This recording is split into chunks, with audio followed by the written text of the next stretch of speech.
Well, good afternoon again, everyone. Welcome to another episode of Spilling Tea. I'm your host, Tiffany Daniels, and we'll get to the JRC in a moment. But first, the disclaimer and the trigger warning.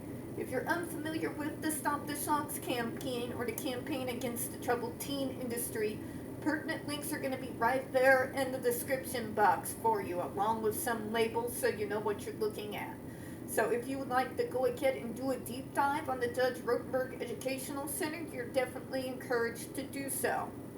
Trigger warnings, we do have this channel marked not for kids for a reason. We do use profanity, and we do speak on some dark subjects like the Judge Rotenberg Educational Center, Tobin World, Circle of Hope, Agape School for Boys, Kennecook Camp, and all places like it. And because of that, you are going to be hearing some vivid descriptions of and catch clips of surveillance footage of people with mental health issues and disabled people being tortured and abused. So for that reason, very much parental supervision is very much advised. Alright, where we left off, and folks, another trigger warning. You're getting gaslit 6 ways from Sunday on this one. So we're going to be doing the 2 paragraphs, and as usual, I'm going to be ripping it apart with my usually, absolutely, and always flawless logic. Alright? Okay, so it starts here. Dear Dr. Ferris, thank you for your response to my April 16th letter addressed to Commissioner Califf. I also appreciate willingness to conduct a listening session with me and the families with the adult children undergoing therapy with the graduated electronic decelerator device at the Judge Rotenberg Educational Center Incorporated. Can the JRC please continue to explain to me why they are able to keep adults inside their facility? You see, us and the rest of the world are under the assumption that this is, amongst other things, primarily a school. If it is primarily a school, why the hell do you have people past the age of 26 still a part of this so-called residential school? And why have these folks not been properly transferred over into adult services? You know, like every single other kid that's ever been a part of the damn service system, myself included. And why does nobody ever talk about it or ask any questions about it? Does nobody else see that weird? Does nobody see the problem with having some person continue to stay there after they are supposedly educated by the JRC? Like, what is going on there? The fact that we know that they have 45-year-olds and 56-years-olds that literally started by being in school in that horrific place, and that they were never transferred over properly to adult services, which means all those supports and specialists and all the things that come with growing into adult services and out of, the general high school supports and everything. If you don't transfer kids over, they're not going to have access to those supports. You're talking about a 56-year-old still at the JRC, still on the exact same supports that he's been on since he was a teenager, which means his plan has not changed. Wearing the human shock collar hasn't changed. He's still, quote unquote, probably going to classes with far younger kids. Why? And why are they not being held to account for the fact that they still have individuals there who should have been aged out of that program in the best of circumstances a long time ago, and why has nothing ever been done about it? It is dangerous if you are in a service system, but your particular type of treatment plan has not been allowed to evolve with you. Because you know what? There are some supports now that I've had to add that I really need that I didn't when I was in high school. Because it comes with age. The fact that many of us who are neurodivergent start dealing with worse anxiety as we get older, and sometimes it does get way out of our control, is one thing. One of many. Or what about supported services that help integrate these students into their communities safely? Help them get into maybe a group home with a roommate, or a larger group home if they're more medically fragile, or an assisted living apartment like they have over there at Sassafras, with all those additional supports that come with the fact that they are disabled people who are aging and getting age-appropriate supports when they need them.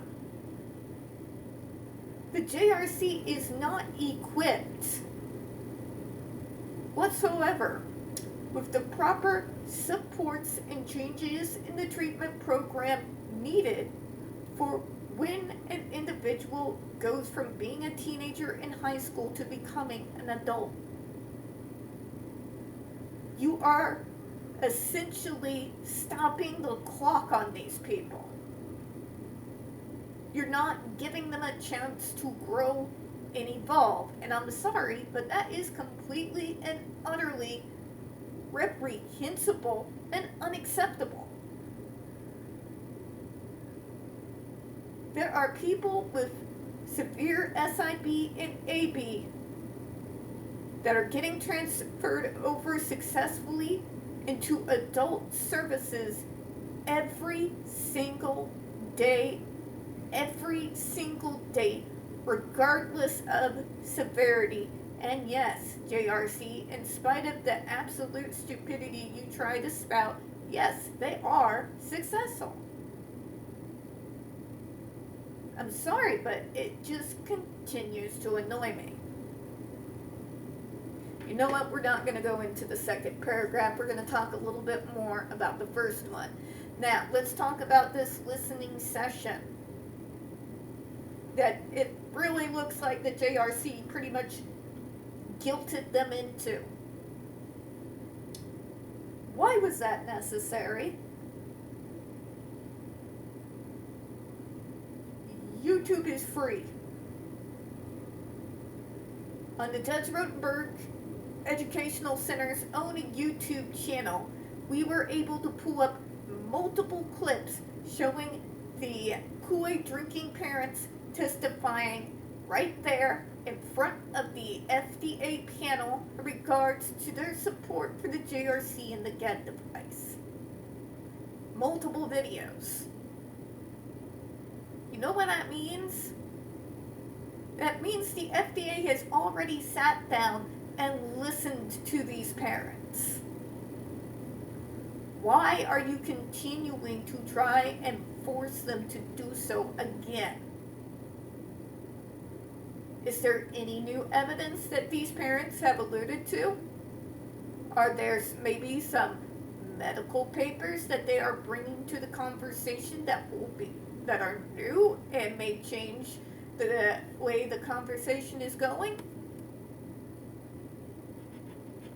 If not, why are you making the FDA sit there and listen to parents saying the exact same shit they have been saying for over 40 years? That have already been proven on multiple occasions to be inaccurate at least, and absolutely and utterly false at most. All the JRC does, even their parent group, is copy and paste. You really made them sit down while parents say the exact same crap they already told them when they began in 2014 for the panel to be open comments to have people come in and speak and testify to them? Why? Why are we wasting all of this time to rehash the same shit? I mean, I'm autistic. I like my routine to go off like a well-oiled machine every single day. If it doesn't, I tend to not function very well. To the point that I have literally created like pivot types of routines so that if something does go off that messes with the routine, I can pivot to another one real fast instead of going automatically into autistic fog brain mode, which is no fun for anyone.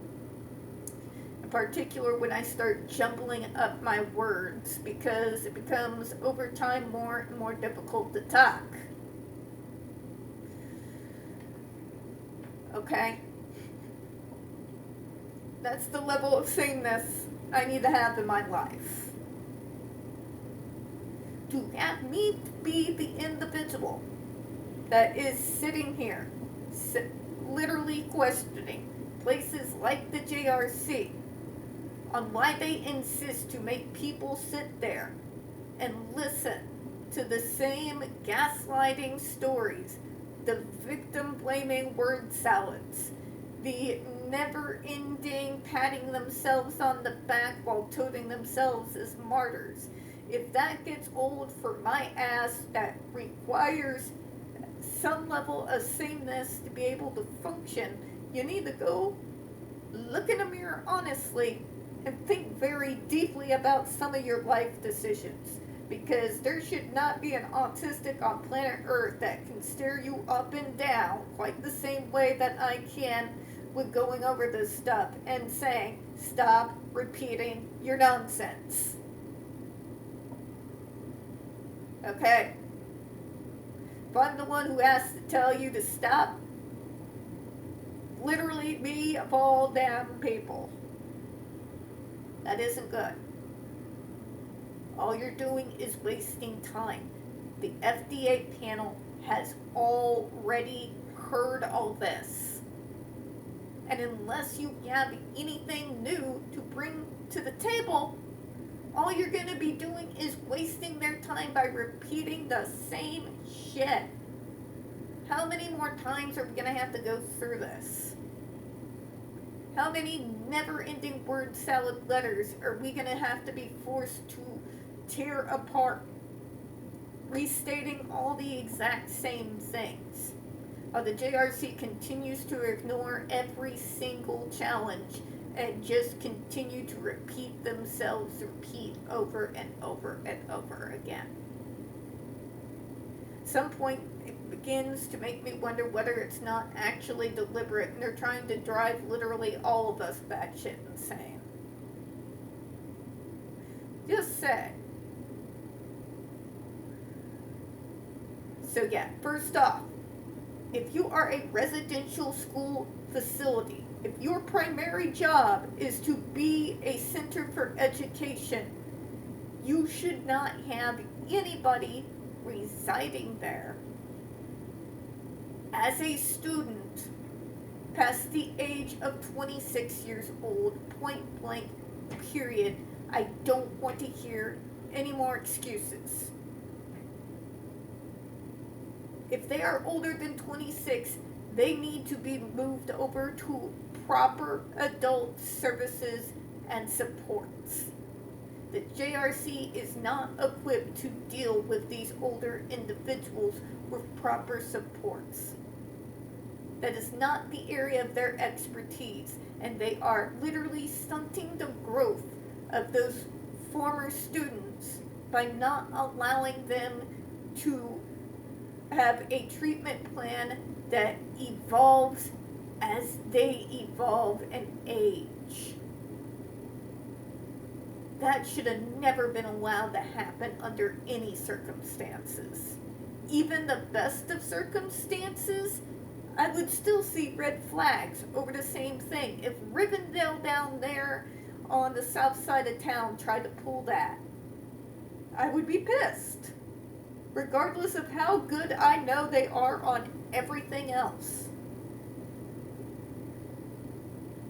And number two, quit forcing people to listen to the same copy-paste crap that we've been forced to listen to, some of us, for over 40 damn years. The original advocates who started fighting the JRC back when they were the BRI in California. It's been the same crap. They already heard it, JRC. If you get no new information, stop insisting that they have to come over there and listen to the same crap. It's assaulting and annoying and quite disrespectful. It's like you're saying that they didn't understand it the first time, so we're just going to have to learn you. Check your arrogance. We're going to close on that. We don't get very many views on this channel, and the few we do get do tend to get removed from time to time, so folks, you do know the drill. Please don't forget to hit the like button, hit subscribe, and don't forget to hit the comments. I do appreciate your time, and as always, folks, we here at Spilling Tea hope you have a good one. I will see you all tomorrow. Bye-bye, everyone.